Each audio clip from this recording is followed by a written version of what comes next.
Coach Akerly, the defensive duels, not quite as big of a tournament, obviously, as the National Middle School duels. But how are you guys doing out of the gate so far? Oh, we're doing fine. We lost the first one to West Shore, who always has a solid club. They're always very good. We're here to get matches, get some competition, and wrestle some different kids. And we have a good time up here. It's fun. It's well run, and we're having a good time. What do you think of this facility? Did you walk around it all? No, I haven't. I haven't had a chance to massive. look at all this. Yeah, there's a matching soccer part to the other side. My nieces played youth or club soccer growing up. My brother's been telling me about this place for years. I grew up in Erie, you know what I mean? Okay. And it was right down the road here. And it's just really impressive. Drive in like, wow. It's like it's a Death Star. It's like a little college. Yeah, it is. No, it's like a college. But when you guys come here and you look for the competition, now I want you to think about this. This could be your kid's last match of this season. I don't know if you're watching or paying attention to what's going on with where things are trending. I'm not happy either. I know where you're going, but I'm done with that stuff. A lot of people have moved on. Yeah, and we should be. It's time people move on. And don't get me wrong.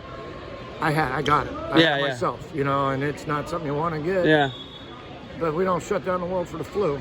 No, exactly. And it's not healthy for these kids not to be doing what they should be doing. Out what they're used to doing. How did your club survive through the whole shutdown thing? Because PA was really strict. Yeah, I shut down for about 2.5 months, and I found out nobody else shut down.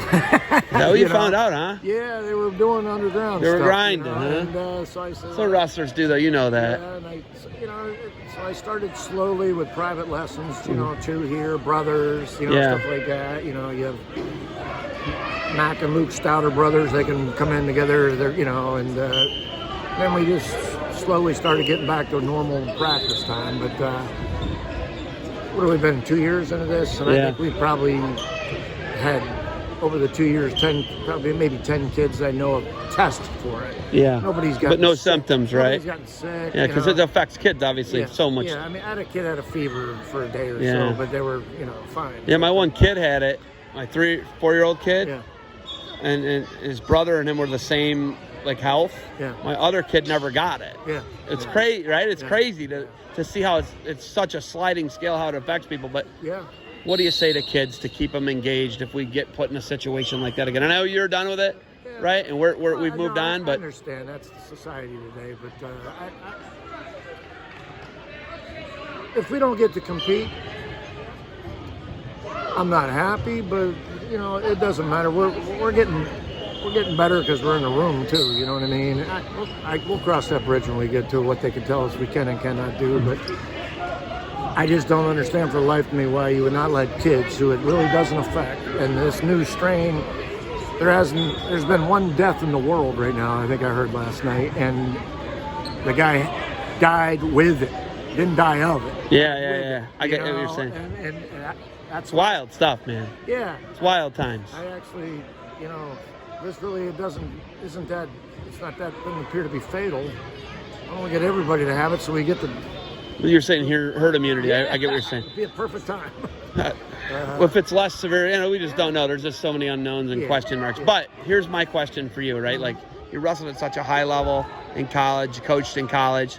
What is it like for you to downshift? And you've been doing this for decades, right? Yeah. What was your downshift like to kids and kids club? You got to understand that they're young, and their brain's not developed yet, and they're not going to be able to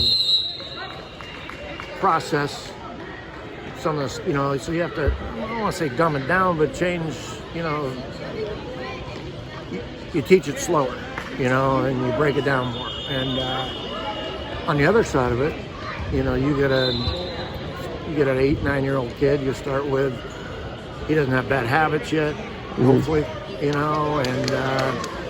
one thing in college coaching, you get kids that they have had success or they wouldn't be at that level, they wouldn't be wrestling.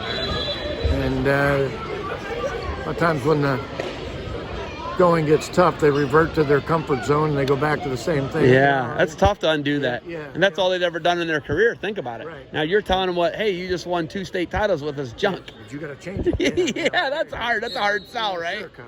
Yeah. Oh, man. But on the other side, I look at it like right here, It'd be like building a car.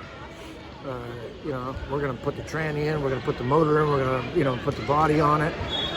You know, and they go to college, put some mags on it. Yeah, you know, shine it soup it up, yeah, soup it up. Yeah, put a turbo in it and stuff here. It's a good point. I never thought of it like that. Supercharge it a little bit, maybe. Put some NOS in the trunk, right? Nitrous oxide. But we're gonna give you a nice vehicle to soup up, hopefully. You know, I've never heard. That's a great analogy, actually. I also like the one, you know, when you know, we're here.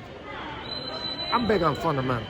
You know, like I want my kids to understand fundamentals, and it's like building a house. Yeah. You know, I don't care if you got a ranch, you got a Cape Cod, whatever style you want to put on top, you better have a good foundation. I was just going to say, they all got a foundation. All of them got a listen, if you build a house on stilts, you got to drive pylons into the ground and pour concrete. People don't realize that's still got a foundation. And I don't think people get that. Yeah, you know, they're trying to put the attic in. When the storm comes, you better have a good foundation. Exactly. It's gonna fall apart, you know, and I love the wisdom like that. I love the wisdom. Seriously, I'm not joking. Last week I talked to dads and coaches, everything I do. My kids were at their first wrestling tournament last week. They're 4 and 5. They had a blast, right? It was fun. I said to a coach, former college coach, wrestled for Coach Goldman at Indiana. So this guy knows wrestling, right? I said, hey, and he's got 3 kids. And I'm like, hey, how do you make your kids love this? He goes, you can't make them love it. He goes, but you can sure make them hate it. Yeah. Is there a more true statement that you've ever heard? Absolutely. Yeah, it's, you know, I think if I'm a parent and I take my kid to a club where I know that the coaches know what they're doing, my job now is to be the parent. And I'm going to support them. When it comes to wrestling and wrestling issues, there's the coach, I'm the parent. And you only get one dad, you know. And you get a bunch of coaches. Yeah, and you know, one dad, you know, the last thing we want to do is ruin our relationships with our sons and daughters. Yeah. Over a wrestling match. You know, I'm all set on that. I'm not doing that. I'm just not doing it. Yeah, you know, go find somebody you believe in that knows what they're doing as a coach, and let them coach them. Yep. I'm your dad, and I'll support you, and I'm your biggest fan. Okay, but he's the coach. Right now, the problem I'm having is it's such a numbers game. Yeah. So many kids, right? Yeah. And you know, obviously, you're going to lose 50% of them, and then another 20%. Yeah. And you know, you get it, right? Yeah. Advocating for my kids for his matches, because there's not enough coaches for kids. There's 60, 70, 80 kids, right? Right. And then you got 10 dads that coach. Mm-hmm. So I got to be over there, and I'm kind of advocating for my kid. That's all I'm trying to do. And then the coach can't get in the corner, so I'll sit there and video and just tell him, do your best and go, right? I just want to be dad, though. Yeah, whole point, what you just said, to your point, I just want to be dad. That's the way I would approach. I had a son, you know, a stepson by marriage, and he didn't want to go out for wrestling. And then his phys ed teacher talked him into going out. And, that's huge. And it was a good experience for me because I got to see it as from the parental side. Yeah, it's awesome. And it was educational for me in the fact that I'm listening to the questions of a somewhat novice wrestler that I just forgot. I learned that 45 years ago. You know? Yeah.